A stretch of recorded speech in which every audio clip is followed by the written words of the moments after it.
So when we first learned to play guitar, one of the first effects that we reach for is the overdrive or distortion pedal, and yeah, we're all inspired by the days of Jimi Hendrix and so many of the rock players that came before. So before we can even really play too much on the guitar, we love the sound of that distortion or overdrive. So what is the difference between overdrive, distortion and fuzz? So I'm going to explain that. I'm also going to go through in this video how to use it carefully and subtly and intelligently. So I have a rule just up front, is I try to use as little as possible or as much as I need. That is a good way to say it. I try to use as much as I need. So if I need a lot of overdrive and a lot of distortion and I need it to be really compressed, then I will obviously not be shy with the amount of distortion or overdrive that I apply. But with every layer of distortion or level of distortion that you're putting on the original tone of the guitar, you are losing something. It's getting more drowned and more drowned, if that makes sense. So obviously, as the demand for various types of overdrive and distortion grew, some very clever guys put pedals together, and we have quite a choice now. But basically there's three, as you know, controls, or hopefully you know, basically three controls on most distortion overdrive pedals. So you have the amount of overdrive you would want, you would have the tone, so whether you're looking for a dark, when I say dark I normally mean less bright sound, or you're looking for a very bright sound, you would crank up the tone and that would come through.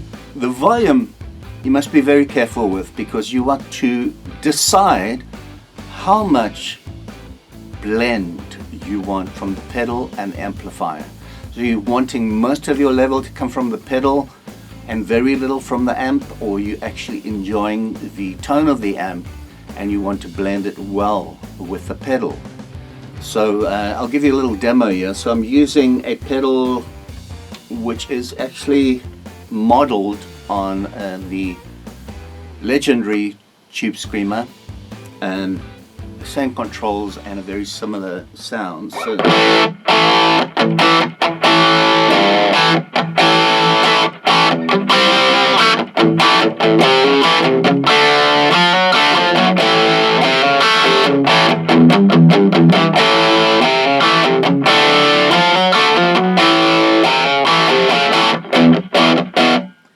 that's with the humbucker on the telly now, a single.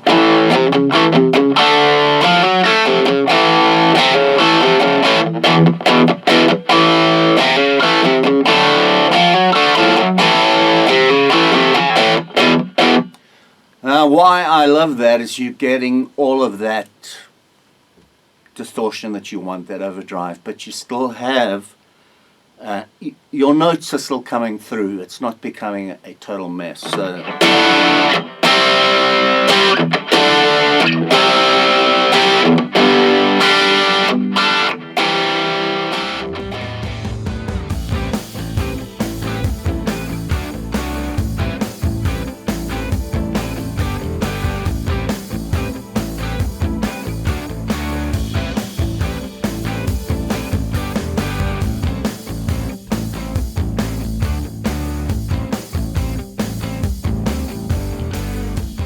alright, some of you may remember the Rat. I actually used one on stage for many years, and it's an iconic pedal, and it can give you the full spectrum from overdrive moving into distortion. So distortion is the next level after overdrive, when you are really pushing your amp to the point, and now you don't have to with the use of pedals, obviously.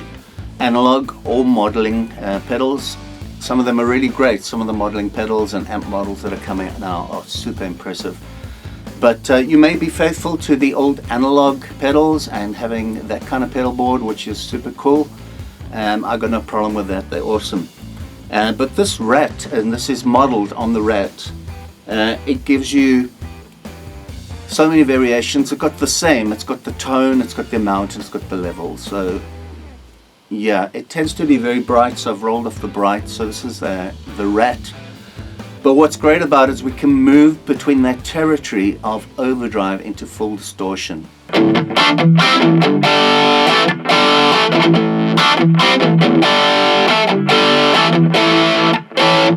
So we're getting into that territory where the original tone of the guitar amp is obviously there, and we're building on it, but we are getting more pedal now than before. But I'm loving this. Again, no reverb, so it's very dry and very harsh. It's probably coming through on the camera like that, but don't worry about that. What we're working on here is just understanding the graph of overdrive into heavy distortion, and then fuzz, which is really just the top end of distortion, and all have their rightful place in guitar playing and guitar tones. And we're back at the tube screamer pedal, and I've just got the drive turned up a little bit.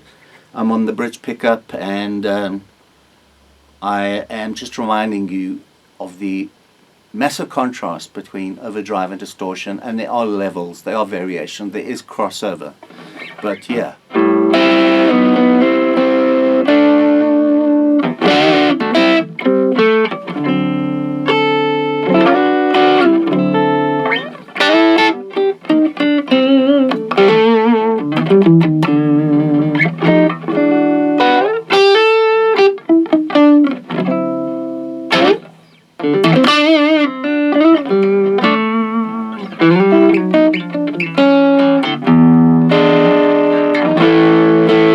Don't always overload your sound with distortion. You may only need a level of overdrive depending on the song you're playing. And we're going to move on now to the next level, which is the final level, which is like really just fuzzing it out, but there's a place for that as well.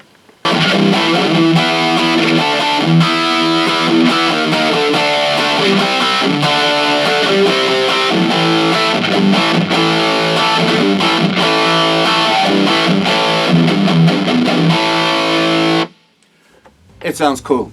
They all have their place. So yeah, subtle overdrive, crunchy, moving into mid to heavy distortion, and then full on fuzz. And yeah, we are really blessed to have all these variations and all these pedals.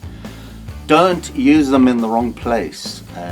Normally you would use distortion, higher gain on choruses to make them fat if you're writing something, the original songwriter. And lead solos, don't lose all your notes in a wall of distortion. Learn these three variants, and most importantly, before that there is a fourth stage which I forgot to mention, which is actually first, if that makes any sense, and that is just overdriving your amp. And then remember, that's an add-on. You might have a great overdrive sound through your amp, like this little Marshall tube amp has. It's got a great overdrive sound, but you would still bring pedals to the party to bring variation. But try to avoid mess, because distortion, fuzz, these pedals are awesome, but they can get really messy, so keep it clean. We always want to hear what you're playing, what notes you're playing.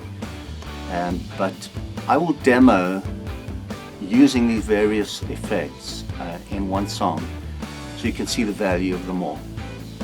So I hope that's made sense, and plenty of videos still coming away.